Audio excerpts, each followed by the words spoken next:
Hi everyone, I hope you're all okay and welcome to today's science lesson.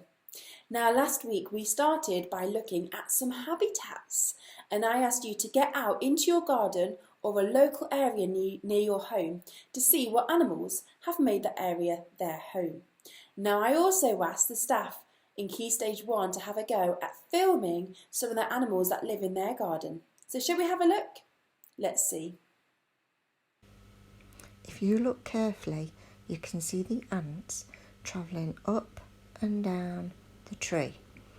They're going to the edge where the branch where the leaf is, and on the leaves you'll see that there's lots of little tiny black bugs, aphids.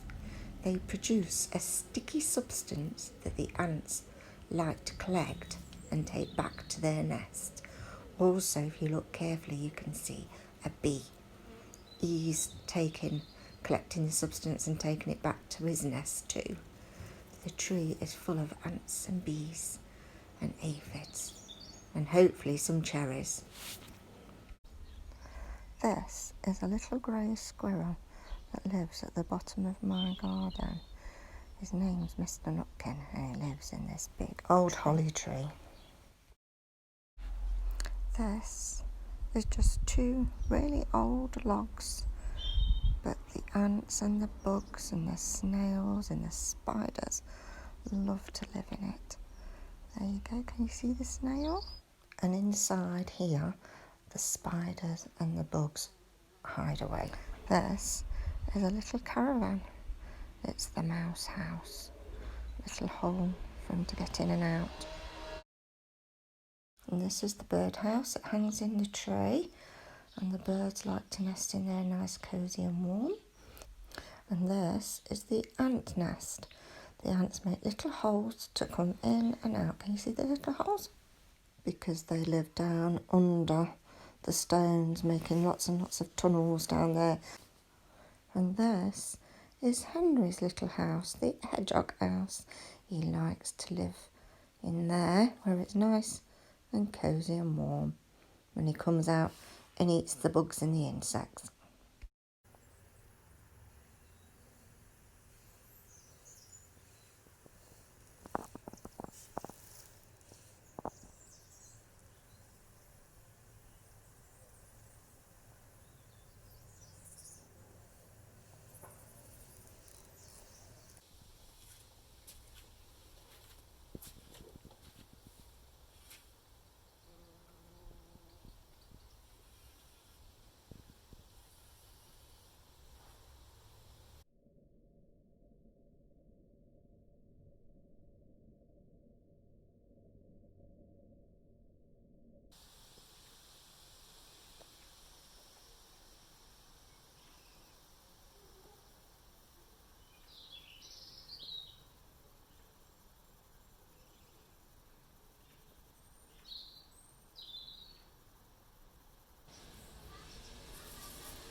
Spotted this little slug.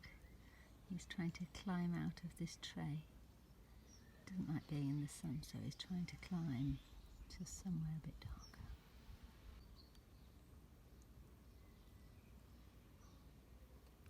Doesn't have any legs, he's just sliding along.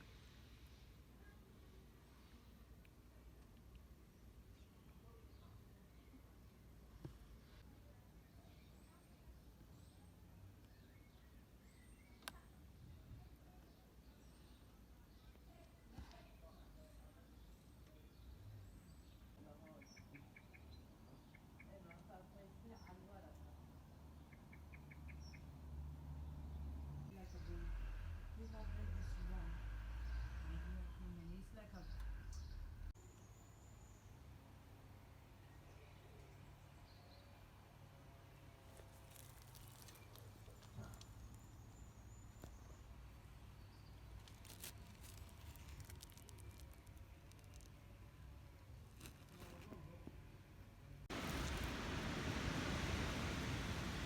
a little creature from my pond.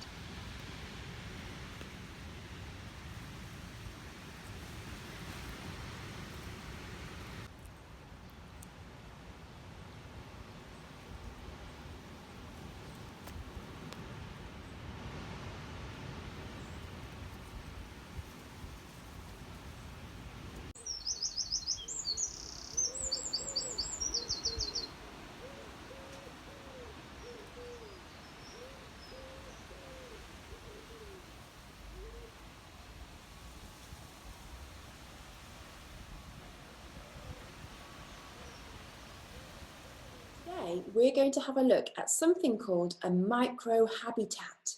So we've been learning about the different habitats where living things make their homes. Some of these habitats are very, very big, like a woodland habitat or a coastal habitat. But some habitats are very small, and we call these microhabitats, small habitats. A large habitat contains many microhabitats. A microhabitat can be as small as a fallen branch or the space under a stone. Here are some different microhabitats that you might have found in your local environment. Stones and rocks, short grass, rotting wood, fallen leaves, in and on the soil, and in tall grass and flowers.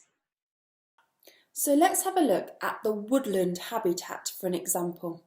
It's a large habitat, but within the woodland, there are many small microhabitats. For example, this rotting tree stump is a microhabitat in a woodland. It is home to small animals and very tiny plants, such as moss. You can see that in the picture, the moss is growing on the tree stump. Millions of tiny animals called tardigrades may live in the moss on a tree stump. They feed on juices from the moss. And here is a very close-up image of the tardigrade. And this little worm said, "This picture of a tardigrade was taken using a microscope. In real life, the little animal is less than 1 millimetre long, which is absolutely tiny. If you do have a ruler at home, have a look at your ruler and find the 1 millimetre mark, and you will see how tiny the tardigrade is." Microhabitats and mini beasts. A mini beast is a small creature like an insect, a worm, or a spider. Many different mini beasts live in many different microhabitats. They are suited to live in that microhabitat as they can find all the food, the water, and the shelter that they need. Mini beasts help to keep the microhabitat healthy. Let's look at some examples. So this is a lovely photograph of a caterpillar. Caterpillars like to live on top of and underneath leaves. This is so that they can use their camouflage and blend into the leaf. So can you see, if you were an animal that would like to eat a caterpillar, it would be quite hard to see it because it has blended in a very similar colour to its surroundings. This helps to protect them so that they cannot be seen easily by their predators, so things that like to eat them. Ants. Ants mostly live underground in big families. There are lots of insects to eat under the ground. Did you know that ants don't have ears?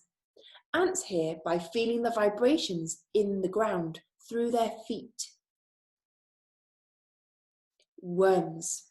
Worms like to live anywhere that there is soil. They like to eat the dead leaf matter, and they need the soil to be moist. Worms help to keep the soil healthy by digging tunnels that let air and water in. The spider. Spiders can live in just about any habitat. When the weather gets colder, they have to find some shelter. Their body colours help them to blend in, and they build huge webs to catch insects to eat. Ladybirds. During the summer, ladybirds like to live in shrubs, branches and flowers. But when the weather gets cold, they hide in tree stumps, under rocks and under leaves. Ladybirds huddle, which means they get really close.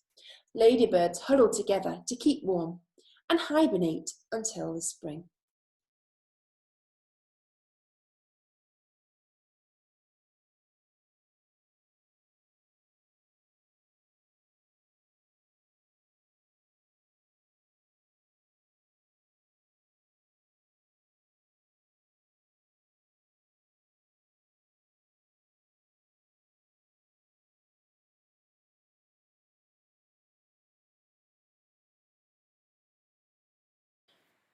So today, your work is a microhabitat enquiry. And the question is, do all mini beasts like living in the same microhabitat? How could we find the answer to this question? So today, I would like you to get back into the garden or the local environment that you studied last week. Once there, I'd like you to find 2 different microhabitats.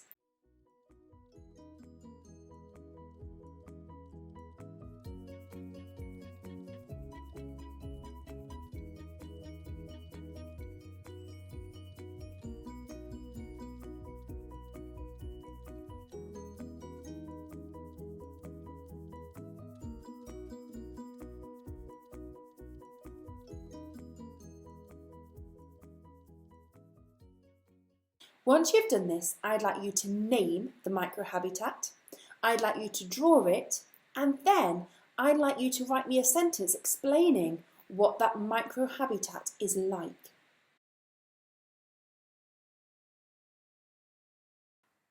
Once you've finished the sheet and you've thought about the 2 different microhabitats and what they are like, I'd like you to look very closely at each of the microhabitats. Once you do that, count up how many of each kind of mini beast you can find there. Did your 2 microhabitats have different kinds of mini beasts? Can you suggest why? What is it about that microhabitat that makes the mini beast want to live there? Discuss this with somebody at home. And that's the end of our science lesson today. I hope you all enjoyed it, and don't forget to keep sending me in all the clips of the animals that you find living in your garden. Take care, and I'll speak to you all soon. Bye!